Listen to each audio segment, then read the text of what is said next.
Bienvenue dans le monde vibrant de la cuisine algérienne. Aujourd'hui, on plonge au cœur de la tradition culinaire nord-africaine avec un plat adoré, le tagine algérien. Ce plat est un incontournable dans de nombreux foyers algériens, apprécié pour ses riches de saveurs et sa chaleur réconfortante. Le tagine algérien, à ne pas confondre avec la variante marocaine, offre un mélange unique d'épices et d'ingrédients spécifiques à la région. Il est traditionnellement cuit dans un plat en terre cuite, ce qui rehausse les saveurs. La recette peut varier d'une famille à l'autre, chacune y ajoutant sa propre touche. Cependant, l'essence d'un bon tagine reste la même, une cuisson lente à la perfection qui ravit les sens. Le tagine est souvent préparé lors d'occasions spéciales, comme les réunions de famille ou les fêtes. Que vous soyez un chef expérimenté ou un cuisinier amateur cherchant à explorer de nouvelles cuisines, ce guide vous guidera à travers les étapes pour créer un authentique tagine algérien. Avant de commencer à cuisiner, rassemblons tous les ingrédients nécessaires. Pour un tagine algérien traditionnel, vous aurez besoin de légumes frais, de viande tendre et d'un mélange d'épices aromatiques. Voici la liste. 1 kg d'agneau ou de poulet, 2 gros oignons, 3 gousses d'ail, 4 cuillères à soupe d'huile d'olive, 1 cuillère à café de gingembre moulu, de cumin et de curcuma, 1 demi-cuillère à café de piment de Cayenne, du sel et du poivre noir au goût, 50 cl d'eau ou de bouillon de poulet, 3 grosses carottes, 2 grosses pommes de terre, 200 g de petits pois et une poignée de persil et de coriandre frais. Chaque ingrédient joue un rôle crucial dans la création des couches complexes de saveurs qui définissent un bon tagine. Le choix entre l'agneau et le poulet dépend de vos préférences personnelles ou de la disponibilité. Les épices sont essentielles pour ce goût authentique algérien. Maintenant que nous avons tout ce qu'il nous faut, passons à la préparation.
Cuisiner un tagine est un art qui demande de la patience et de l'attention aux détails. Commencez par chauffer un grand plat à tagine ou une poêle à fond épais à feu moyen. Ajoutez la viande marinée et laissez-la dorer de tous les côtés pour enfermer les jus et rehausser la saveur. Une fois la viande dorée, retirez-la du plat et réservez. Dans le même plat, ajoutez les oignons et l'ail haché et faites-les revenir jusqu'à ce que les oignons soient translucides et parfumés. Remettez la viande dans le plat, ainsi que les jus qui ont pu s'accumuler. Ajoutez l'eau ou le bouillon de poulet en remuant pour bien mélanger. Portez le mélange à frémissement, puis réduisez le feu au minimum. Couvrez le plat avec un couvercle et laissez mijoter lentement. Après environ 1 heure de mijotage, ajoutez les carottes et les pommes de terre au plat, en vous assurant qu'elles sont immergées dans le liquide.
rectifier l'assaisonnement si nécessaire.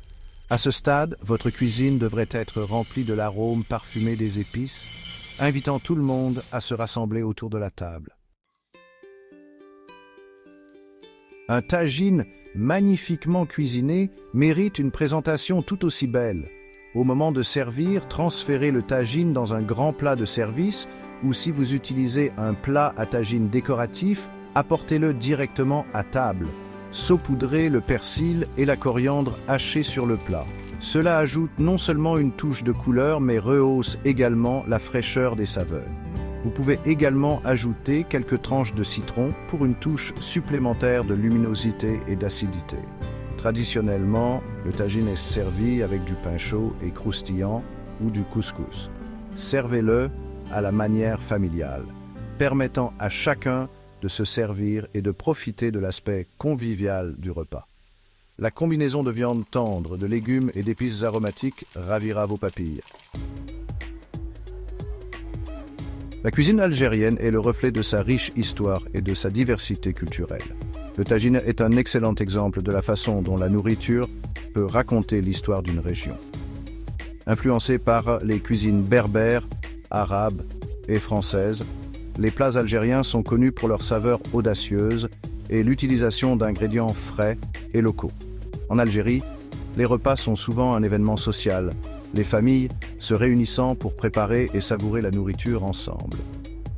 Le tagine, avec son processus de cuisson lente, encourage cet aspect social, laissant du temps pour la conversation et la connexion. Le plat en terre cuite utilisé pour la cuisson symbolise les méthodes traditionnelles transmises de génération en génération. En cuisinant et en partageant un tagine, vous participez à un échange culturel qui va au-delà des ingrédients. Vous découvrez une partie du patrimoine de l'Algérie et apportez une touche de sa chaleur et de son hospitalité dans votre maison.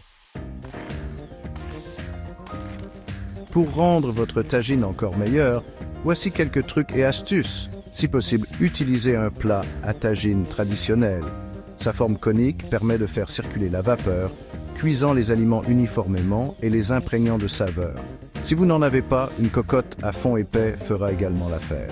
Lorsque vous choisissez votre viande, optez pour des morceaux adaptés à la cuisson lente, comme l'épaule d'agneau ou les cuisses de poulet. Ces morceaux deviennent tendres et savoureux lorsqu'ils sont cuits lentement.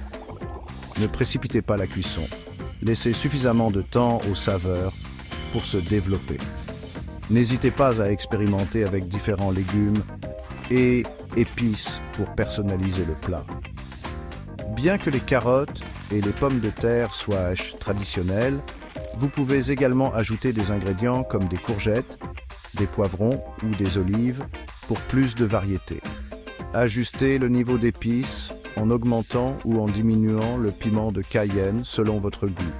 Avec ces conseils, votre tagine sera un repas délicieux et mémorable qui mettra en valeur vos talents culinaires. Merci de m'avoir rejoint dans ce voyage culinaire à travers la cuisine algérienne. Le tagine est un plat qui incarne l'esprit de l'Algérie, riche, savoureux et destiné à être partagé. En suivant ce guide, vous pouvez apporter un goût de l'Algérie chez vous et profiter de la chaleur et du réconfort qu'il offre. J'espère que cette recette vous inspirera à explorer davantage la cuisine algérienne et peut-être à développer vos propres variations de ce plat traditionnel. J'aimerais beaucoup connaître votre expérience de la préparation de ce tagine algérien. Partagez vos impressions et vos photos dans la section commentaires ci-dessous. Bon appétit et bonne cuisine!